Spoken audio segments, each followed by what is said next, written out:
This is the Midlife Truth Bomb Show with WomentoCaz and myself, Dr. Tayo. Now, WomentoCaz, I know you have a question for me.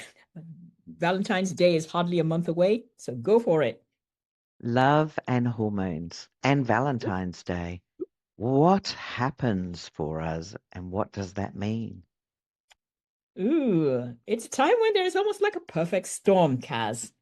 All of a sudden, those hormones, which have been kind of like giving you up and down signals, and then you're looking around you and you're seeing all these symbols of love. And if you happen to be alone or in a Mm. relationship that's not all that great, all of a sudden those things compound and make you feel rather alone and lonely. So it's not really, it's just the convergence of certain things that go together, that really make you feel that what's happening? Why am I not feeling warm and fuzzy? Why don't I have a partner? So, Cass, what do you think? Well, I think that it's a very challenging time because we see love everywhere. So we see for your Valentine, we see all these ideas, we see everything popping up, we see all these lovely stories on Facebook and socials Mhm. and around us, flowers everywhere, all over the streets. And I feel that it highlights that feeling of loneliness, that feeling of being alone. And it really pumps out more that craving that we have to be in love. And And the isn't other it thing, natural? sorry? Sorry, isn't it natural for human beings, whether it is love or otherwise, to want to crave relationships? That's what makes us human, for us to really want Yes. relationships. And the other thing I wanted to say then, sorry to interrupt you, but is that one of the other feelings that came up for me and comes up for a lot of my clients is envy. Envy. Oops, oops, Others oops. have got love. And I wanted to say jealousy, but envy. Why don't I have that? Questioning, why me? Why not me? Like this stirs this voice in our head. What's wrong with me? Why aren't I attracting love? What do you say to that?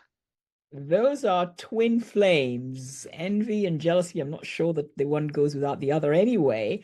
And it makes, people can go into a spiral. Women can go into a spiral. So, Mm. what do you suggest they do?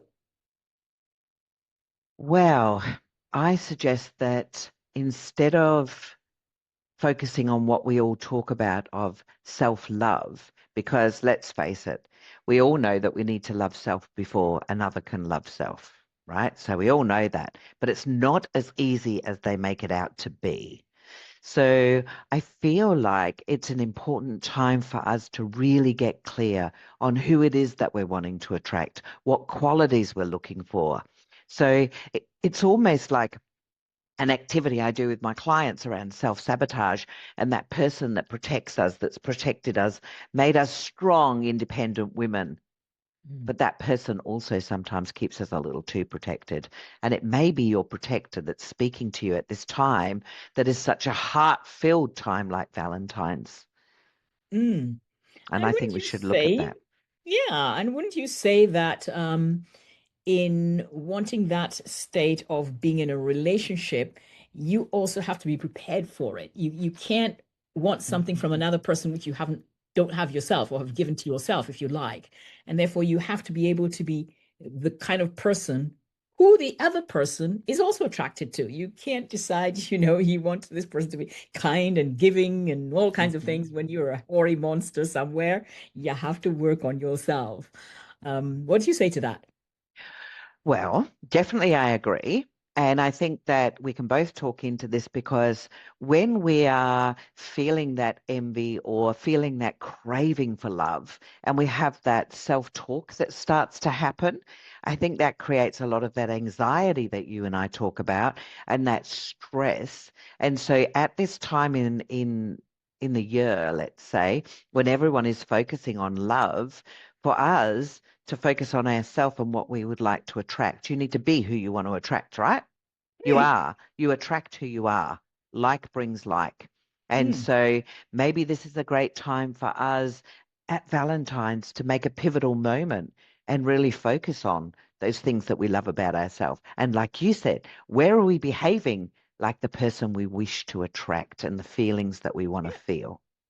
And, if possible, whether it's now or whether it's whenever, use that as something ahead of time to say, okay, this is what I want. It may not come right now, but you're on a journey, you're on the way.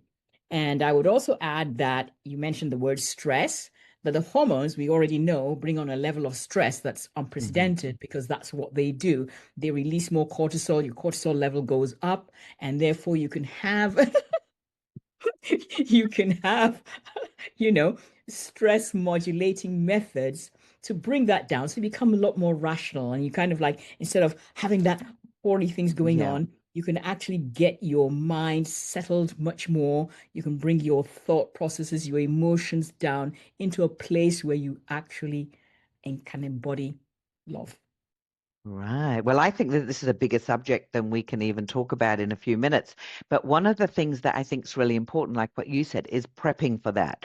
If you Mm. already know that when you go for an exam, for example, or whatever it might be, you're going to see a doctor like yourself and you're like, oh, I'm panicking. I'm not sure what the outcome's going to be. The best thing to do is actually to balance yourself and prepare yourself.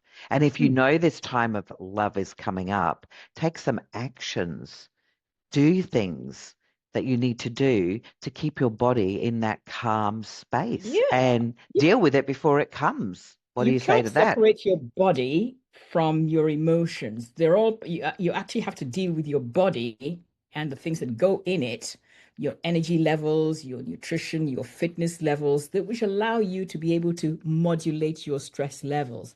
So if you can do that, guess what? The outcome is almost inevitable. And hey, but as you said, we are not able to this is a long topic. We could go on forever. And perhaps we will have a round table and invite some women over to give us their views. What do you think? Shall we do it? Great idea. I think we should do it.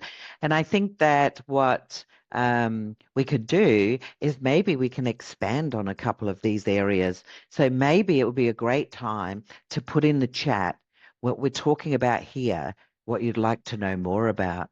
Is it Drop about them in the prepping? comments. Yes. Drop It's them in the about comments. prepping We'd for like to what's hear coming from up. you. Yep, yep, Totally, yep, because we prep before we drive a car, right? We make sure yep. we've got our seatbelt on, we check our mirrors, the indicators, whatever it is that we do. And it's no different to this in life. Preparation is perfect. 99% of it is, success. Well, 90% of success, I feel, is planning and preparation. So drop your comments and questions and what you want us to talk about in the comment section, and we will be sure to get back to you with a wonderful version of the midlife. Truth Bums Show. Okay.